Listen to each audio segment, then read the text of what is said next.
নমস্কার বন্ধুরা। ভারতবর্ষ স্বাধীন হয় 1947 সালে। 1948 সালে ভারতবর্ষে একটি আইন প্রচলিত হয়। সেই আইনটি হচ্ছে মিনিমাম ওয়েজেস অ্যাক্ট, অর্থাৎ ন্যূনতম মজুরি আইন। বন্ধুরা, স্বাধীনতার আগে আমাদের দেশে যে সমস্ত ওয়ার্কাররা ছিল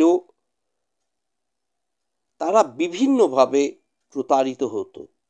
নানা ধরনের বৈষম্যমূলক আচরণের তারা শিকারও হতেন।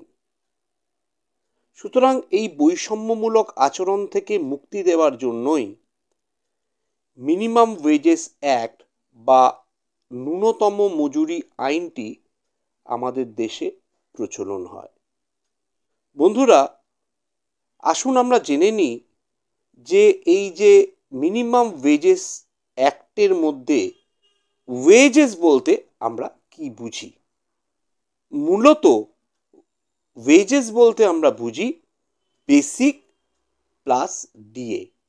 কিন্তু বন্ধুরা, 1957 সালের একটি অ্যামেন্ডমেন্টের মাধ্যমে এই বেসিক প্লাস ডিএর সাথে হাউস রেন্ট অ্যালাউন্সটাকেও কিন্তু যোগ করে দেওয়া হয়।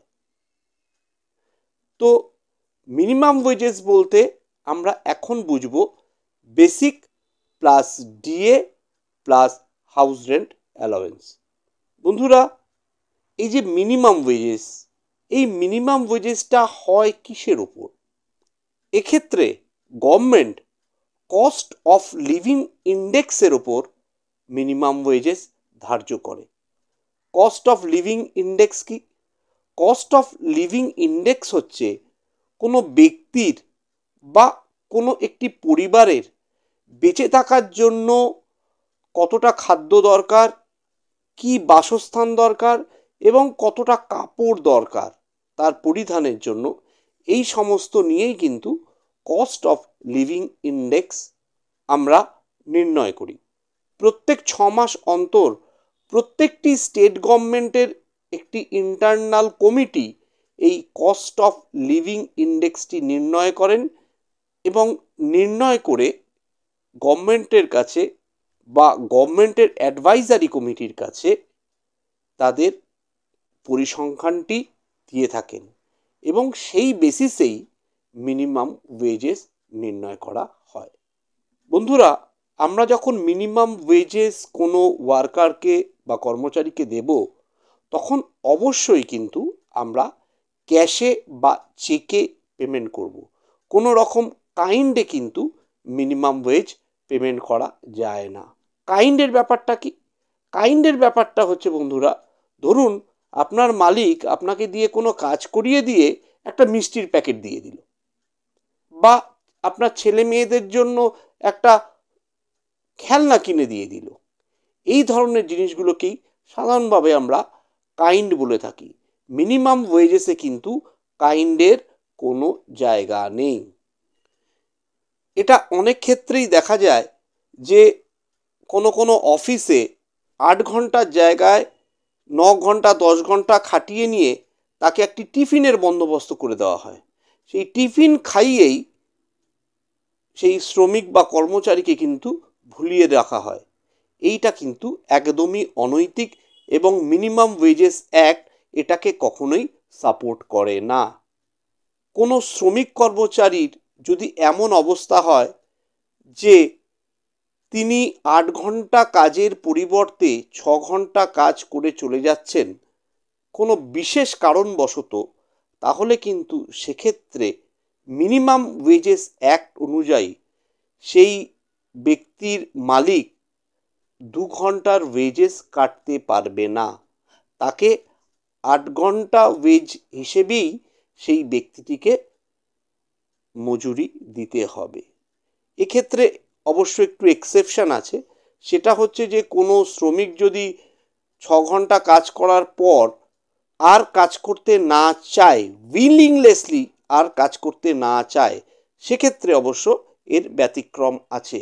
নতুবা কোনো শ্রমিক কর্মচারী যদি 6 ঘন্টা কাজ করার পরে কোনো বিশেষ কারণে 8 ঘন্টা কাজটি কমপ্লিট করতে না পারে, তাহলে সেক্ষেত্রে কিন্তু মালিককে 8 ঘন্টার পয়সা দিয়ে দিতে হবে। বন্ধুরা, আরেকটি বিষয় আপনাদের জানিয়ে রাখি যে প্রত্যেক বছর দুবার কিন্তু মিনিমাম ওয়েজেসের রিভিশন ঘটে। জানুয়ারি এবং জুলাই মাসে নতুন মিনিমাম ওয়েজেস শ্রমিক কর্মচারীদের দেওয়া হয়ে থাকে। আমাদের পশ্চিমবঙ্গে মিনিমাম ওয়েজেস বলতে আমরা বুঝি বেসিক এবং ডিএ। এখানে কিন্তু এইচআরএ অর্থাৎ হাউস রেন্ট অ্যালাওয়েন্সের কোনো জায়গা নেই। বেসিক এবং ডিএটাকেই পশ্চিমবঙ্গ সরকার মিনিমাম ওয়েজেস হিসাবে ধরে থাকেন। বন্ধুরা, এই যে পশ্চিমবঙ্গ সরকার যে মিনিমাম ওয়েজেস দিয়ে থাকেন তার কতগুলো ক্যাটাগরি আছে। কি কি সেই ক্যাটাগরি? সেই ক্যাটাগরি হলো unskilled worker, semi skilled worker, skilled worker এবং হাই স্কিল্ড ওয়ার্কার। এই বেসিসেই কিন্তু তারা মিনিমাম ওয়েজটি নির্ধারণ করে। আরেকটি ক্যাটাগরি হচ্ছে যে ক্যাটাগরি এ এবং ক্যাটাগরি বি। সেই ক্যাটাগরি এ হচ্ছে আরবান এরিয়ায় যদি অর্থাৎ শহুরে অঞ্চলে যদি কোনো শিল্প থাকে তাহলে সেখানকার মজুরি কী হবে, এবং রুরাল এরিয়ায় অর্থাৎ গ্রামীণ এরিয়ায় যদি কোনো শিল্প থাকে তাহলে তার মজুরি কী হবে। এই বেসিসেই কিন্তু মিনিমাম ওয়েজেসের নোটিফিকেশনটা জারি করা হয়।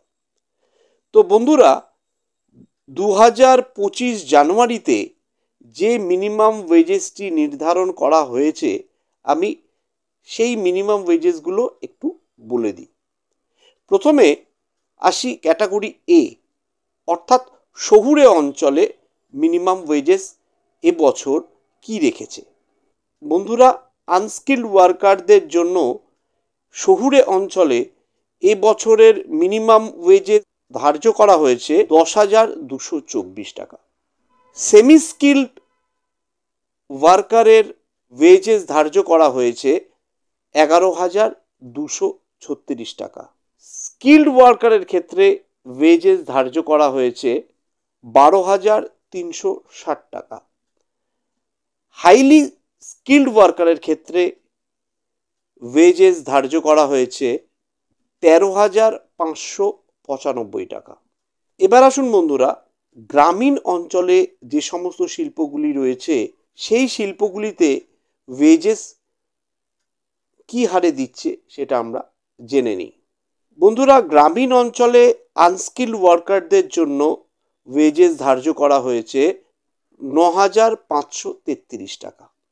সেমি স্কিল্ড ওয়ার্কারের জন্য ওয়েজেস ধার্য করা হয়েছে 10,483 টাকা। স্কিল্ড ওয়ার্কারের জন্য ওয়েজেস ধার্য করা হয়েছে 11,533 টাকা এবং হাইলি স্কিল্ড ওয়ার্কারের জন্য ওয়েজেস ধার্য করা হয়েছে 12,688 টাকা। তো বন্ধুরা, আজকের এই আলোচনায় আমি মিনিমাম ওয়েজেসের মোটামুটি সবকটা দিক নিয়েই আলোচনা করলাম। আপনাদের যদি কোনো প্রশ্ন থাকে তাহলে অবশ্যই আপনারা কমেন্ট বক্সে লিখে পাঠাবেন। আজ এই পর্যন্তই। নমস্কার, ধন্যবাদ।